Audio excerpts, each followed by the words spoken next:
Hello people, welcome to Dulali kids. ప్రతిరోజు మన చుట్టూ జరిగే చిన్న చిన్న విషయాలు మనకు చాలా సింపుల్గా అనిపిస్తాయి. కానీ ఒక్కసారి ఆలోచిస్తే వాటిలో ఎన్నో ఆసక్తికరమైన రహస్యాలు దాగి ఉంటాయి. వాటిని మనము సాధారణంగా చూస్తాం, కానీ వాటిలో సైన్స్ కూడా ఉంటుంది, సర్ప్రైజ్ కూడా ఉంటుంది. ఈ రోజు అలాంటి 10 అమేజింగ్ ఫ్యాక్ట్స్ ను సింపుల్ గా క్లియర్ గా తెలుసుకుందాం.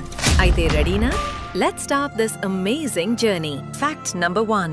వర్షం పడే ముందు వచ్చే ఆ స్పెషల్ స్మెల్ తెలుసు కదా, మనసుకి ఎంతో ఫ్రెష్ గా హాయిగా అనిపిస్తుంది కదా.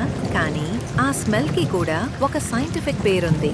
దాన్ని సైంటిస్టులు పెట్రికోర్ అని పిలుస్తారు. ఎలా వస్తుంది ఆ స్మెల్ అంటే, భూమి చాలా రోజుల పాటు డ్రైగా ఉన్నప్పుడు మట్టిలో, మొక్కల్లో కొన్ని న్యాచురల్స్ ఆయిల్స్ తయారవుతాయి. మొదటి వర్షపు చినుకులు నేలపై పడగానే ఆ ఆయిల్స్ గాల్లోకి ఎగిరి మన ముక్కు వరకు చేరుతాయి. అప్పుడే మనం ఫీల్ అవుతాం ఆ fresh, pleasant rain smell. Fact number 2. మన ఫింగర్ ప్రింట్ ప్రతి ఒక్కరికి వేర్వేరు అని తెలుసు కదా.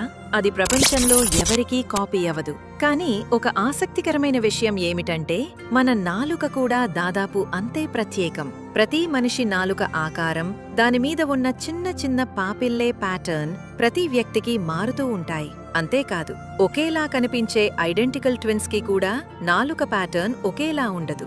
ఈ కారణంగానే శాస్త్రవేత్తలు టంగ్ ప్రింట్ రికగ్నిషన్ మీద కూడా ప్రయోగాలు చేస్తున్నారు. భవిష్యత్తులో ఇది బయోమెట్రిక్ గా ఉపయోగపడుతుందా అని రీసెర్చ్ కొనసాగుతోంది. సింపుల్ గా చెప్పాలంటే, మన నాలుక ప్యాటర్న్ కూడా దాదాపు యూనిక్, కానీ ఇంకా ఫింగర్ ప్రింట్లా ఉపయోగంలోకి రాలేదు. Fact number 3.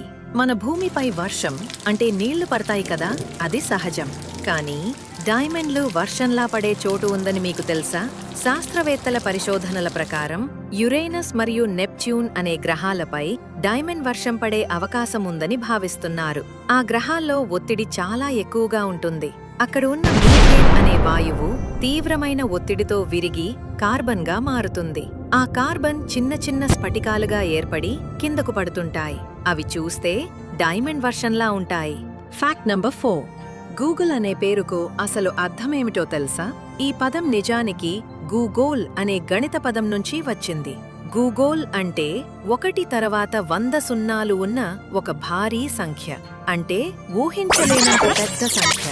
కాబట్టి అంతులేని సమాచారాన్ని సూచించేందుకు ఈ పేరు సరిపోతుందని భావించారు. గూగుల్ను స్థాపించిన లారీ పేజ్ మరియు సర్గీ బ్రిన్ 1998లో స్టాన్ఫోర్డ్ యూనివర్సిటీలో విద్యార్థులుగా ఉన్నప్పుడే దీన్ని ప్రారంభించారు. మొదట కంపెనీకి గూగోల్ అనే పేరే పెట్టాలని అనుకున్నారు. కానీ డొమైన్ రిజిస్టర్ చేస్తున్నప్పుడు చిన్న స్పెల్లింగ్ తప్పు జరిగింది.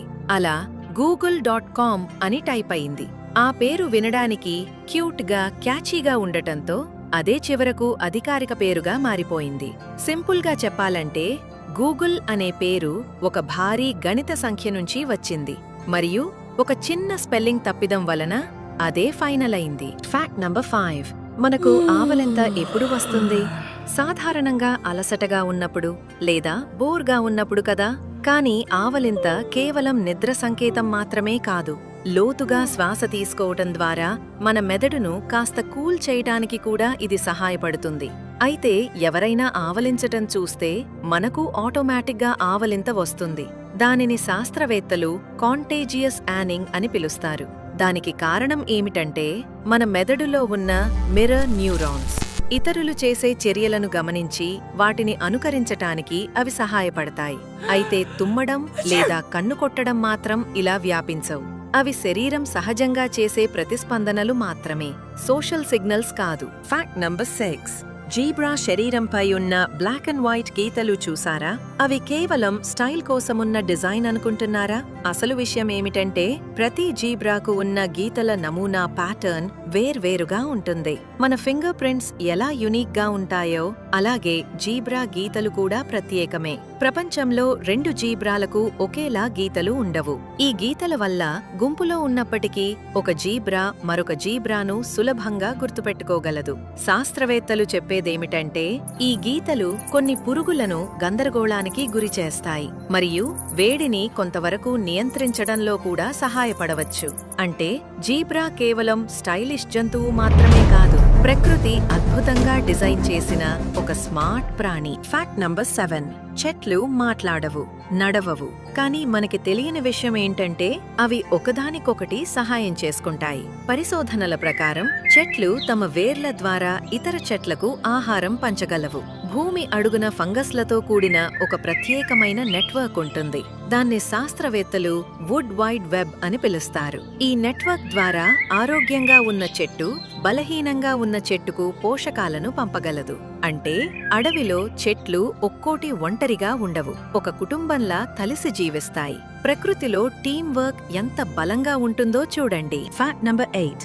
అరటిపండు స్మైల్ లాగా వంకరగా ఎందుకుంటుందో ఎప్పుడైనా ఆలోచించారా?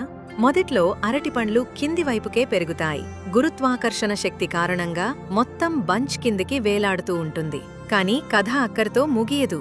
కొన్ని రోజులు గడిచాక అరటిపండు సూర్యకాంతి వైపు తిరిగి పెరగడం మొదలుపెడుతుంది. ఒకవైపు గ్రావిటీ కిందికి లాగుతుంటే మరోవైపు సూర్యకాంతి పైకి ఆకర్షిస్తుంది. ఈ రెండు విరుద్ధ శక్తుల మధ్య జరిగే పోరాటం వల్లే అరటిపండు నేరుగా కాకుండా వంకరగా పెరుగుతుంది. అంటే ఎప్పుడైనా అరటిపండు చూస్తే ఇది స్మైల్ కాదు, సూర్యుణ్ణి చూస్తోంది అని గుర్తుంచుకోండి. Fact number 9. పెంగ్విన్ల ప్రేమ కథలు చాలా క్యూట్గా ఉంటాయి. అడెలి మరియు జంటు వంటి కొన్ని జాతులలో మగ పెంగ్విన్ ఒక మృదువైన రాయిని ఆడ పెంగ్విన్ కి బహుమతిగా ఇస్తుంది. అది ఏమిటంటే, నువ్వు నా జీవిత భాగస్వామి అవుతావా అనే సంకేతం లాంటిది. ఆమె అంగీకరిస్తే ఆ రాళ్లతో కలిసి చిన్న గూడు నిర్మించుకుంటారు. మంచు ఎక్కువగా ఉండే ప్రదేశాల్లో గుడ్లు సురక్షితంగా ఉండటానికి ఆ రాళ్లు సహాయపడతాయి. అంటే ప్రకృతిలో ప్రేమ కథలు కూడా ఎంత ప్రత్యేకంగా ఉంటాయో చూడండి. Fact number 10. మన ఫోన్లో GPS అంత ఖచ్చితంగా లొకేషన్ ఎలా చూపిస్తుందో ఎప్పుడైనా ఆలోచించారా? అసలు విషయమేమిటంటే, భూమి చుట్టూ తిరిగే GPS ఉపగ్రహాల్లో ఉన్న క్లాక్స్ రోజుకు సుమారు 38 మైక్రోసెకండ్లు అడ్జస్ట్ చెయ్యాలి. ఎందుకంటే ఐన్స్టీన్ చెప్పిన రిలేటివిటీ సిద్ధాంతం ప్రకారం అంతరిక్షంలో ఉన్న క్లాక్స్ భూమిపై ఉన్న వాటికంటే కొద్దిగా భిన్నంగా నడుస్తాయి. ఈ కరెక్షన్ చెయ్యకపోతే మన ఫోన్లో లొకేషన్ రోజుకు దాదాపు 10 కిలోమీటర్ల వరకు తప్పుగా చూపించే అవకాశం ఉంది. సరే, మరి ఈ ఇంట్రెస్టింగ్ ఫ్యాక్ట్స్ లో మీకెన్ని ముందే తెలుసు? కామెంట్స్ లో తప్పకుండా చెప్పండి. మీకు ఏ ఫ్యాక్ట్ ఎక్కువగా నచ్చింది కూడా మాకు తెలియచేయండి. ఇంకా ఇలాంటి ఆశ్చర్యపరిచే విషయాలు తెలుసుకోవాలంటే డూలాలీ కిడ్స్ ని సబ్స్క్రైబ్ చేయండి. మరో సరికొత్త సూపర్ ఇంట్రెస్టింగ్ టాపిక్ తో మళ్ళీ చాలా త్వరలో కలుద్దాం. అప్పటి వరకు ఆలోచించండి, తెలుసుకోండి, ఆశ్చర్యపడుతూ ఉండండి. Bye bye.